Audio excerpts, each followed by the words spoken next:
We obsess over baby boomers and their sprawling real estate portfolios. We relentlessly analyze millennials and their overpriced avocado toast. But there is a silent, forgotten generation sitting quietly in the middle. Generation X has amassed more structural wealth than younger cohorts could ever dream of. You probably know someone who fits this profile perfectly. Your Gen X uncle might have $50,000 in liquid savings, but he flat out refuses to replace his 15-year-old Toyota. Their money psychology traces back to the economic timeline that shaped them. Flashback to 1983.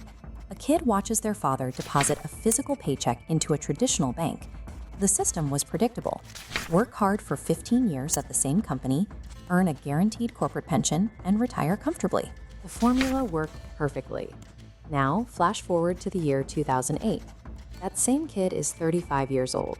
They followed the childhood formula to the letter, and yet they just watched their 401k get sliced directly in half, while supposedly secure corporations laid off loyal workers. The system betrayed them. To understand the richest yet most paranoid generation in America, we have to stop looking at them as normal consumers. We need to audit their financial psychology the exact same way you would audit a corporate defensive balance sheet. Here is the first anomaly. According to retirement data, 70% of Gen Xers admit they are absolutely terrified about retirement, yet they simultaneously maintain the second highest 401k contribution rates of any generation on the ledger. They don't believe the system will protect them, but they hoard capital anyway. Psychologists call this framework defensive pessimism. Your brain constantly assumes everything will go catastrophically wrong, so you prepare obsessively behind the scenes. It ensures you are fully insulated when the hammer drops. Federal Reserve data reveals Gen X maintains significantly higher rates of side hustles than boomers and millennials. Most refuse to quit their day jobs. They aren't exiting to live their passion, they are structurally building emergency escape tunnels while keeping the main door bolted open. That dual income requirement is driven by calculated fear. They vividly remember the 1990s, watching their parents' corporate divisions downsize. Professionals who had sacrificed their lives for a company were handed a pink slip at age 50 with zero warning. That trauma burned an iron rule into their brains: never depend on a single source of income. And then there is how they spend. Eventbrite data shows that Gen X outspends every other generation in absolute, inflation-adjusted dollars on real-world experiences, dropping an average of $3,000 a year strictly on live concerts, travel, and events. This is actually a brilliant psychological hedge. A commercial bank can foreclose on your physical property during a market crash. Your vehicle instantly loses value. But that live Pearl Jam concert from 1994? No institution can ever repossess that memory. Their asset strategy splits perfectly in two. They prioritize highly defensive, untouchable capital reserves on one side and completely unrepossessable personal memories on the other. Looking at Experian credit data, an unexpected metric appears. Generation X carries the highest total debt load of any demographic. However, that liability is concentrated in fixed-rate mortgages, operating on clear mathematical timelines. What they completely refuse to carry is a revolving credit card balance.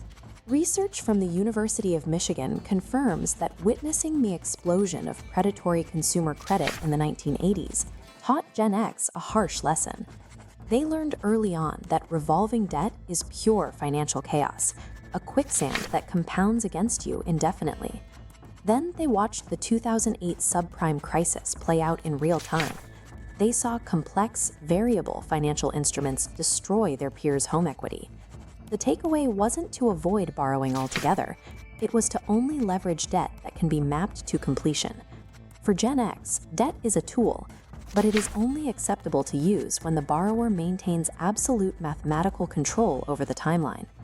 This deep skepticism extends directly to financial advisors. Gen X is statistically the least likely generation to hire a traditional financial planner. They vastly prefer to read the raw data and manage their own index funds, because they genuinely trust their own spreadsheets over Wall Street narratives. They also utilize an engineering concept called redundancy by design.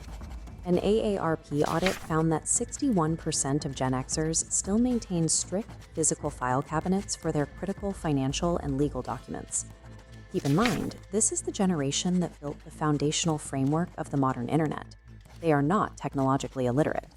They hoard paper because they remember when early servers crashed, and when digital corporate promises evaporated into a 404 error. They trust a digital banking app for daily speed, but they rely on physical paper in a fireproof safe because they know centralized institutions and digital servers inevitably fail. Ultimately, Gen X's money psychology isn't confused, contradictory, or broken. They are perfectly adapted financial survivalists, engineered to navigate an economy that promised them absolute security but delivered total volatility. It explains their deep paradoxes. They will quit a Fortune 500 company without a shred of hesitation, via a cold email. But they maintain intense, unyielding loyalty to physical heritage products that never lied to them. They never forgot the childhood lesson that hard work is vital. They just also learned that the house can change the rules of the casino whenever it wants. Your financial habits aren't random. They are direct responses to the economic world you survived. And looking at the data, Gen X's response is mathematically perfect. If you want to master the deep psychological frameworks behind economic behavior, subscribe so you never miss the next breakdown. Thanks for watching.